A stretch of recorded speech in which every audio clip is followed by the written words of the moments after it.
I will share with you one story from the Quran that I think is very important for especially young Muslims that are going through a hard time. And it's not just despair when it comes to sins, it's also despair when it comes to your life situation. So maybe you're having a hard time in school, you're not getting the grades you were supposed to get, maybe your parents can't afford your tuition anymore and you have to drop out of school or something like that. Maybe the girl you really wanted to get married told you you're ugly and she's not marrying you anymore or whatever. You're going through some kind of depressing situation and you don't see a way out. And I wanted to share some things from the story of Musa alayhi salam when he was in a situation of despair. So all of you know, and you can call this out and see the strength of the crowd, what is the famous mistake that Musa alayhi salam made in his young years that led him to run away from Egypt? This is the strength of this crowd, huh? So, yes, he did kill someone and he ran away, alayhi salam. And he reached the waters of Madian. And when he got to the waters of Madian, there were, people feeding their animals drink, and he helped these two women, and he came back and sat down under the shade. And you have to, I'm fast forwarding to the point I want to get to. And the point is, when he sat down under the shade, Allah Azza wa Jal first mentions, فَسَقَى لَهُمَا ثُمَّ تَوَلَّى إِلَى الظِّلِّ.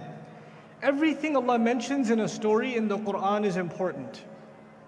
Because the stories of the Quran sometimes are years that are covered in 2 pages. Right? So Musa alayhi salam, years have passed by from his young years to the point where he's killed someone, to the point where he's run away from Egypt, to the point that he got to Madian, to the point where he sees these people feeding their animals, he sees those women and he helps them. Each of those things did not happen one after the other. There are months and years in between. But Allah is very brief in the Quran, right? What that tells you is, if Allah puts something in the Quran, it must be a very important use. Like, there are no details in the Quran that are secondary. There are so many things that could have been said about the journey from Egypt to Madian. Which way did he go? What did he eat on the way? Did he meet anybody? I'm sure lots of things happened to him on the way. We don't know any of it. We just know he got to Madian. And a walk from Egypt to Madian is not a short walk. But what Allah chose to mention is, when he got to the waters of Madian and he saw these women, one particular ayah, Allah Azza wa Jalla says, فَسَقَى لَهُمَا. So therefore, he gave drink to their animals. He grabbed the animals from those 2 girls, and he took them and he fed them. ثُمَّ تَوَلَّى إِلَى الظِّلِّ. This was also important to mention, young brother. He went back and sat down in the shade. Allah did not say he went back to them and said, no need to thank me. It's okay, sister. He didn't make small talk with them. He sat down under the shade. And I'll come back to this idea of mentioning that first before we get to the dua. And my talk is really about the dua of Musa alayhi salam. He says, قَالَ رَبِّ إِنِّي لِمَا أَنزَلْتَ إِلَيَّ مِنْ خَيْرٍ فَقِيرٍ. Master, whatever good you send my way, my back is broken. Faqr actually, which means bankruptcy in the Arabic language, is also used for a back being broken. When you're so overburdened on your back that it snaps. And obviously our back is a source of strength, right? So Musa alayhi salam has already been described in the surah as wastawa. He was very strong. He was a strong man. And yet he turns to Allah sitting under the shade and he says, whatever good you send my way, I am desperately in need of it. In this talk, I want to share with you 2 meanings of that dua. Just 2 meanings. And I would hope you could remember both of them. The crime that Musa alayhi salam has committed, even though his intentions were good, he didn't mean to kill someone, but it happened by his hand, alayhi salam. It happened. And he has made tawbah to Allah, he's turned back to Allah. But the question a lot of people ask, you might even ask yourself, I know I've made tawbah. How do I know Allah actually forgave me? I know I feel bad about what I did, and I asked Allah to forgive me, and I prayed and I've cried. But how do I have a guarantee that Allah has actually forgiven me so I can move on? This is an important question for you and me and for a lot of people, because when we do make sins, and we do, it's not an if we do sin, it's a when we do sin, then we have to be able to move on. Otherwise, the thought of that sin can be paralyzing. You won't be able to do anything in your life because it's bearing down on you so much, it kills all of the hope in your life. And you say, I'm going to hell anyway, might as well just whatever. And you start dropping your obligations and you start falling into sin without any regard, without any restrictions, right? So being able to know to some extent that Allah has forgiven you and Allah has forgiven me is important. If we can't have it for sure, at least some indication should be there. Now Musa alayhi salam has committed this mistake. He's run away. He's not in a situation of comfort. He's homeless. He's in rags. He has no money to his name. He's a fugitive from the law. People are looking for him, and if they find him, the command is not to arrest him and take him to court. The command is to kill him on sight. So it's not like the cops are looking for him and they're going to arrest him. The cops have been given the order, shoot to kill. إِنَّ الْمَلَأَ يَأْتَمِرُونَ بِكَ لِيَقْتُلُوكَ. The chiefs have made a plot among themselves. If they find you, they're going to kill you. He's got a whole bunch of problems. And despite all of his problems, and the biggest problem you can imagine being a man of ihsan, because Allah tells us that he was a very spiritual man. وَكَذَلِكَ نَجْزِي الْمُحْسِنِينَ in the same story. You would think, in light of all of those problems, you would think the biggest problem he has is not knowing for sure whether or not Allah has forgiven him. So he travels in all of this despair and he sees two girls that need help. And he helps them out. And Allah mentioned that first. In the same ayah, Allah mentioned that first. It's not even a separate ayah from the dua, it's the same ayah. He helped them, and then what did I say? What did he do after he helped them? He sat under the shade. So he didn't sit close to them. The idea Allah describes is he didn't want to be around them. This part of his character, because he knows they're girls. So he went over far away from them, and he sat under a shade. And when he sat down, and this is the only home he has now, is a shade under a tree. That's all he's got, maybe under a rock. And now he says, whatever good you send my way, I am totally bankrupt, I could use it. The first meaning of this dua is that he feels that if he gets an opportunity to help people, to do a good thing, he is bankrupt. He could use as many good deeds as he can get, because he knows what he has to make up for. You and I have to feel desperate to want to do good things if we have a dark past. If you've made mistakes in life, and if I've made mistakes in life, that should actually make us desperate to want to do the next good thing. To want to do the next good thing. And by the way, Musa alayhi salam is already clear as a man of spirituality. He prays, he makes dua. Even when he was leaving Egypt, he made dua. So good deeds are not just spirituality, because he already had that covered. What he means by khair here is an opportunity to help people, because he helped people, didn't he? He helped people and he sat back down and said, yeah, it's like he's saying, Ya Allah, if you let me help other people, I'll help them too. I know what I need to do. I am so desperate to want to volunteer for the next project. I am really into it. So when a young man here who lived a party lifestyle makes tawbah, then his tawbah does not just include that he prays a lot and he recites Quran a lot and he makes a lot of dua, but it also means he is constantly looking for opportunities to help people. He's trying to help his family. He's trying to help the neighbor. He's trying to help old people in the neighborhood. You're constantly looking to help people. And that is how you will know when Allah keeps sending you opportunities to help people, you know you're on the road to forgiveness. That's the first meaning of this dua. That people of sin will be desperate to do what? To help others. Because they know that's their road to forgiveness. That's how they know Allah gives them opportunity to make it up. The second meaning. He says, Ya Allah, whatever good you send my way, I am desperate. Not just good deed, but good. I mean, I don't have clothes, I don't have a house, I don't have food, I don't have a job, I don't have a place I can call home anymore. I'm a fugitive, I'm running away, I got nothing. Ya Allah, send me something, because I am literally bankrupt. I got nothing. It is a dua of desperation from a man who has nothing left. He has nothing left. He's sitting under the shade in the ultimate state of desperation. I will come back to him in a second. Who did he help? Who did he help? Two girls. These two girls, usually they stay on top of the hill, the Quran tells us. They don't come down and feed their animals. Like all the other people, the people that are feeding their animals the water or giving them their animals water, they go at first, and then after they're all done, then these two girls go and feed their animals. You know why? Because those men down there don't respect women. If they respected women, they would have given them some space so they can do their work too.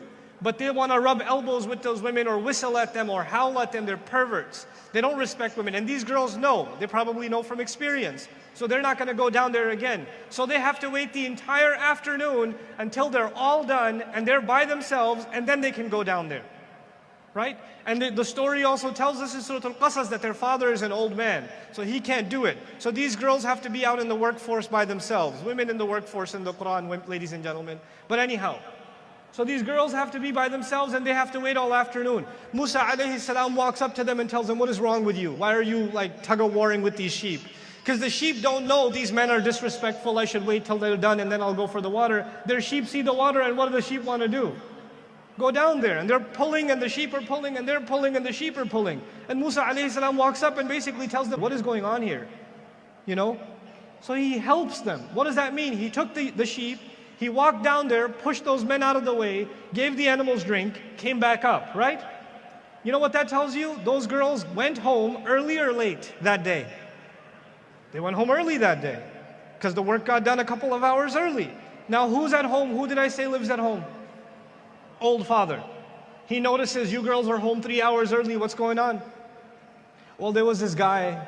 They don't know his name is Musa alayhi salam. They don't know he's going to be a messenger. They didn't ask for his autograph, nothing. So they go, there was this guy, he helped us out. He took it now the only thing that this man who's a father of 2 young women, the only thing he knows about Musa alayhi salam is not because he's met him, not because he's read about him like you and I have. The only thing he knows about this man is from who? His daughters. That's it. That's it. By the way, this story has despair all around. There's a father who's too old to be able to provide for his family. He has to send his daughters out into the workforce. That is despair. Those girls have to work in an environment where men don't respect them. That is despair. There's hopeless situation. Musa alayhi salam is homeless. That's despair. There's depressing situation all around. Now these girls come back home and they tell him there was a really strong man, looked kind of homeless, raggedy clothes. He came, he grabbed our sheep, fed them and brought them back. He said, did he ask you for money? Was he staring at you? Was he making small talk? Did he try to say salam a little too many times? No, anything? And they say, no, Dad, we know what men are like. We go out there every day. We know what he was like. He just handed us the sheep and sat back down under a tree and looked like he was praying or something. And it wasn't like one of you guys who would sit down under the tree and go back like, did you say something? Wait, is there something else I can do? No. He's done. He's just talking to Allah now. He doesn't need their attention anymore. So the father hears this, and what does he do? Now, I've left Musa alayhi salam's part of the story. He's back under the tree asking Allah, Ya Allah, send me something. Now, if you're a father, I'm a father of 4 girls, 2 of them are sitting here. If my girls are teenagers, 20 years old, 22 years old, and they have to work outside, and he says, go get that man. I want to talk to him myself. If you're a father, do you send both of your daughters or one of your daughters to be safe? One of them or 2 of them outside? 2. They can protect each other. He sends one of them. He has that much trust in his daughters that when they describe Musa alayhi salam as an honest guy, that he says, that's good enough for me. Because his daughter's word is good enough. Fathers better listen. Your daughter's word should be good enough. There's good communication skills here. But anyway, so he sends his daughter, فَجَاءَتْ إِحْدَاهُمَا تَمْشِي عَلَى اسْتِحْيَاءٍ. One of them came walking over to him despite her shyness. So she comes to him and she's shy. She wants to talk to him, but she's shy. And she's shy to speak. One meaning is, عَلَى اسْتِحْيَاء is actually, despite her shyness, she speaks. عَلَى اسْتِحْيَاءٍ قَالَتْ, or it's تَمْشِي عَلَى اسْتِحْيَاء. Both of them. She was walking shyly, because when there were 2 of them, they were brave. She's only one, she got nervous.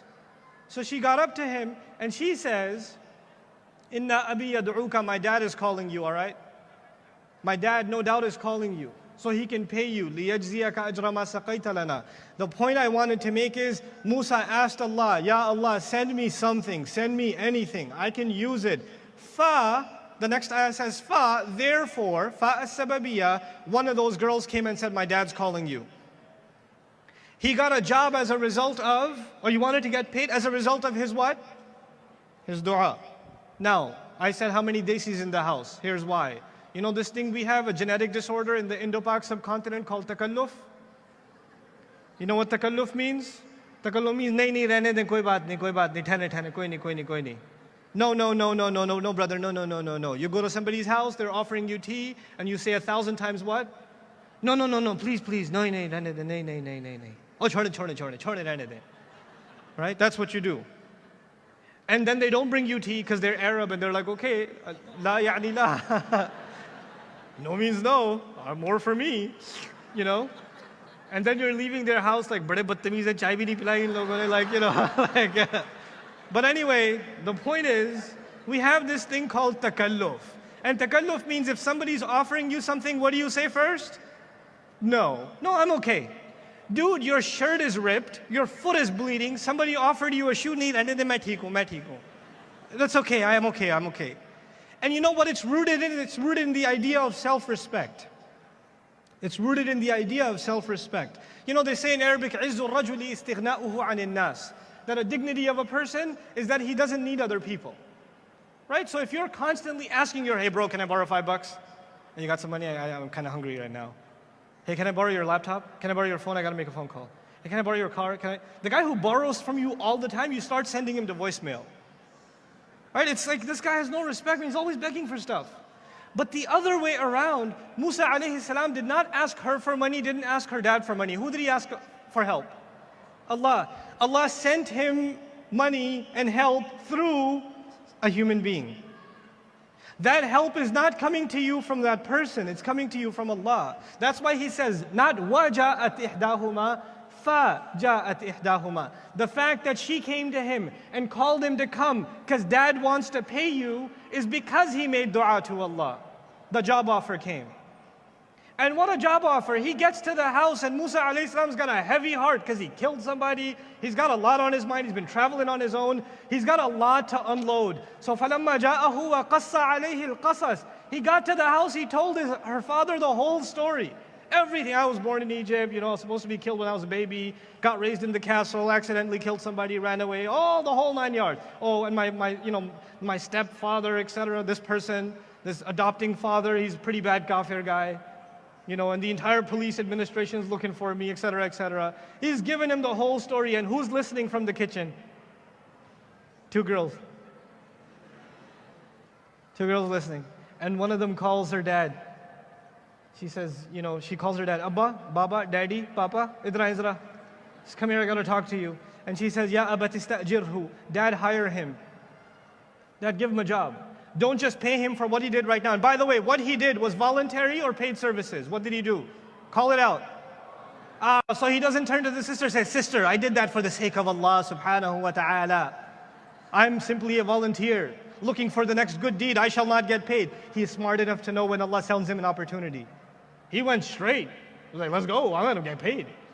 He sees that that is the answer to the dua. What am I trying to tell you? If a friend is offering you a job, if somebody comes to you and say, hey, I noticed that you got laid off. There may be an opportunity in my company, I can put in a good word, etc., etc. And you say, no, brother, thank you, it's okay. Stop being stupid. You made dua to Allah. Allah sent your friend. Allah sent you a LinkedIn profile. That's how it works. That's how it works. It's not, Musa alayhi salam did not have takalluf, chhode behen aap rehne dein. Right, leave it, sister, it's okay. I don't need help. I'm just going to ask Allah because until fruits start falling from the sky, I will not eat. No, that's not how life works. These are real life lessons in Quran. So he goes and he tells this man the whole story. And then the girl says, hire him. Hire him. And he comes back out of the room and says, I want to marry one of my 2 daughters to you. Now let me tell you guys about despair. Brothers here. How many brothers? Don't raise your hand. Just raise the level of sadness in your eyes. Looking to get married, can't find anybody. Nobody's interested. Let me tell you, there is hope for you in this story. Musa alayhi salam went to a house, homeless, jobless, and he's got a rap sheet. And he gets what in 2 and 5 minute conversation? What happens? Hey, I'd like to marry one of my 2 daughters to you. So I'm not sure your interview is going to be that bad with her father. So when you're going in for an interview with her father, then just know that it's not as bad as Musa alayhi salam's case. Have some hope. Be optimistic. Okay? So anyway, he says you should get married, but ala an ta'jurani thamaniya hijaj. You should work for me 8 years. وَإِنْ أَتْمَمْتَ عَشْرًا فَمِنْ عِنْدِكَ. If you do 10, it's up to you. وَمَا أُرِيدُ أَنْ أَشُقَّ عَلَيْكَ. I don't want to be hard on you. I'm not trying to push this on you. I'm not saying you have to marry one of my 2 girls. I'm just saying If you do, then you should work for me for 8 years. And you're like, man, that's tough, man. I gotta work for my father-in-law 8 years? What, be whooped by my in-laws? For 8 years? But you know what he's realizing? There's so many problems that are being solved right now. He's got 2 girls who live in a society that has good men or no good men. Is that already clear? There are no good men in that society. He finds a good man who's honest enough to tell him even the most embarrassing parts of his past. He says, good men like that are hard to find. And my girl likes him because she said hire him, which is code for, come on, Dad. Okay? Because she didn't say hire. She's not going to say, Dad, come on, hook a sister up. She's not going to talk like that. She's going to say hire him. But when he hires him, he's going to work at the house. And he's going to work at the house with 2 unmarried girls. What fitna do you want? You're a smart man. You're like, if I trust him enough to hire him, I should trust him enough to marry him to one of my daughters. And that leaves me only 1 daughter to worry about. But there's another problem. If I marry him off and he goes away, which he can't, by the way, why can't he go anywhere? Even if he marries homeless. So let me just marry him off and provide him 8 years of work visa authorization and H1, and it can be extended up to 10 years. So that solves that problem. Now he can save up and live here, and at the same time I have someone to protect the household and someone to take care of the chores of the house, and it gives me 8 to 10 extra years to find a boy for my second daughter, because if he left, then that girl would have to go by herself to feed the animals, and that's way more dangerous. So I need to look out for my younger daughter, my older daughter, myself, the household. This young man's a good man. He needs an opportunity too. All of that is solved because Musa alayhi salam said, Ya Allah, help me out here. All of that is solved. Allah has plans. He helps everything gets resolved. And he said, I don't want to be hard on you. If you want to go back to be homeless and go sit under the rock, that's fine. I'm not pushing this on you. وَمَا أُرِيدُ أَنْ أَشُقَّ عَلَيْكَ سَتَجِدُنِي إِنْ شَاءَ اللَّهُ مِنَ الصَّالِحِينَ. You'll find me from good people. In other words, even though you're family, I'm putting this on you that I'm going to be fair to you. I'll be good. I'll pay you what you deserve to be paid. By the way, there are some other things in here that you should know. If you're in one of those situations where you have to work for your in-laws, in most Muslim cultures it is humiliating to work for your in-laws. Right? It's humiliating. I don't think any of you is more man than Musa alayhi salam. He worked for his in-laws 8 years. So there you have it. Allah put that in the Quran for a reason, because we make life hard on ourselves and Allah makes life easy for us. There's a reason He did that.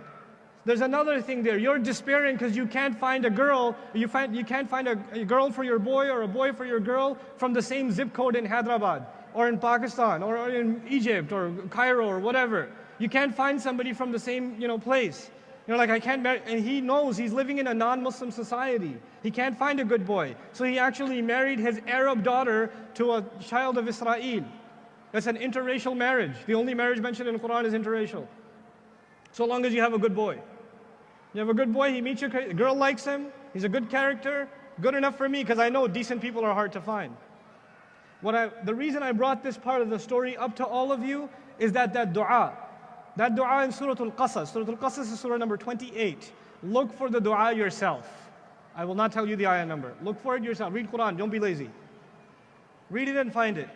Why is that dua important? Because one, Allah will answer your dua when you help other people. Because what did He do first in the dua? He gave the water first. And then He made the dua. And therefore the answer to the dua came. There's a lot going on here.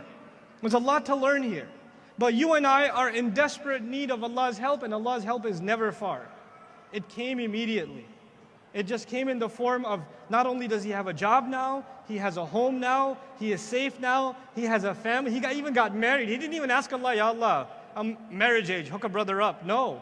It came from a bonus package, came on top of that. He got married, has a great father-in-law. All of it's taken care of, subhanallah. So Allah will take care of you, Allah will take care of me. We just have to turn to Allah and ask for help. The last 1 minute I want to leave you with is that you would say, but that is special because he was a prophet. I'm not a prophet. Allah's not going to specially help me. That happens for special people. Let me tell you, every Friday we're supposed to recite the story of the people of the cave. Are the people of the cave, the young men in Nahum Fitya, are they prophets or not? They're not prophets. They're regular Muslims. They are regular Muslims. And when they turned to Allah for help, Allah helped them with a miracle of 300 and some years of sleep. And these are not prophets. Even non-prophets receive miraculous help from Allah. You just have to ask. And the help will come in ways you cannot even imagine. We have to be people of optimism, of hope, and we have to be a people that learn the du'as from the Quran and learn to make them with a sincere heart. Barakallahu li wa lakum. Assalamu alaikum wa rahmatullahi wa barakatuh.